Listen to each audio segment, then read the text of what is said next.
Back again here, guys. Just like I promised the other day, we've got a couple more reviews for you. The two I'm going to do today are a couple knives that were, of course, in the everyday carry knife choice video. I'll start with the first one here. And the special thing about this knife that I'm going to go over is the fact that it is not, my review of this knife is not based on the quality of the steel or anything like that. It's based on the quality of the knife and the product that this company puts out. This is the Smith & Wesson M&P series SWMP 1BS with the S at the end of the model name pertaining to the serrations on the blade here. And I'll do a little close-up. You can see the blade on this had a black matte finish and just how tore up it is now. And look at just how the wear on this knife. I used this knife and carried it as my main everyday carry knife for over 6 months, close to a year, because I rotated it. Now this is, of course, the assisted open. We've got a safety right here, and then we've also got the button here for the assisted open. And it, like I said, I have opened and closed this thing thousands of times. Still tight like the day I bought it. Still quick. You can hit the button, or of course there's a thumb stud that you can hit, and it opens up just that way. And of course we've got a liner lock in here, so you can quickly deploy this. It's a very good knife. When I bought this knife, I believe I got it on Amazon for around $33.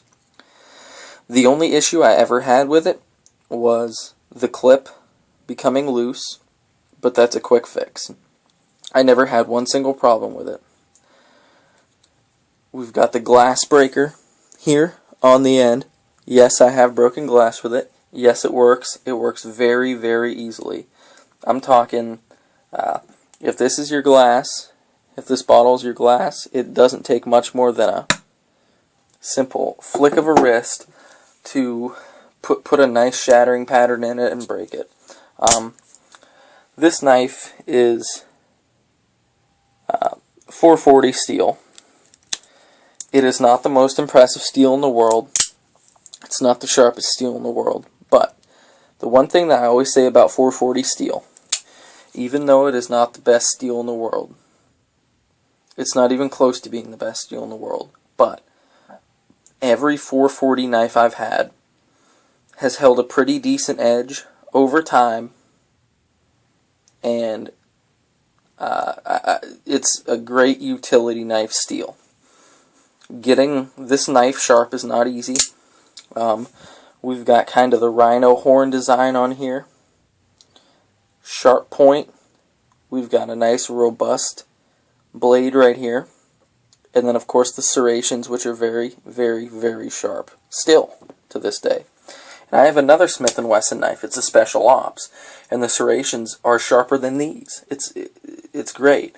And of course you can put this on safe. There's good jimping back here for good traction. Get a good purchase on this knife here. It's really great. We've got some grip here.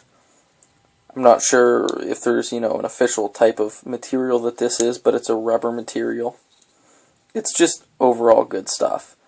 This knife, of course, it's Smith & Wesson knives are made by Schrade, which is the company that brings you the Schrade knives, the old-timer knives, the Smith & Wesson knives. Good quality. I still use this. It's a truck knife for me. I keep it in the center console of my truck, just in case. Now we're going to go from not necessarily low end with the Smith & Wesson. I would say, a decent knife to this knife, which you've seen this. This resides in my everyday carry Condor pouch. This is the Boker Rhino. Kydex sheath comes with, and I'll just preface this.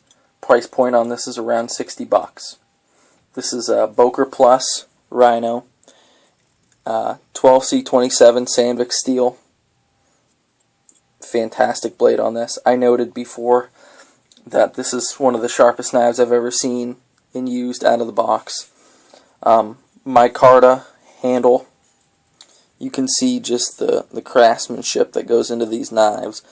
Beautiful finish on the blade there.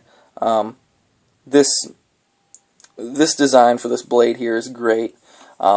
It's real nice for food processing. Fantastic skinning knife. Absolutely fantastic. I can dress my small game, anything with this in no time. It is just so ridiculously sharp, and the blade design is perfect. You've got, ergonomically, this knife in the hand is just so comfortable because of the way this is made. Now look at the thickness of the tang on this knife, and of course it's full tang. It is just a strong knife. It's not gonna bend on you. I'm not scared to skin anything with this. I'm not scared to do anything with this.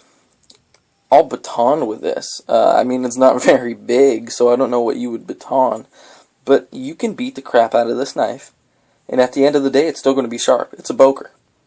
It's a Boker Plus. It's high quality. And of course, got the lanyard here that they put on their factory, and their little, weave bead on there. It's just a really good knife for the price. If you're looking for a small fixed blade, I've suggested it to many people. I like it. It's a good knife. It's a good quality. It's a great skinning knife for you hunters out there. So in short, that's these two right here. Next time we'll come at you with a couple other reviews. I'm going to probably look at a CRKT dogfish, and maybe something a little bit different. Maybe something like a buck knife for an old timer.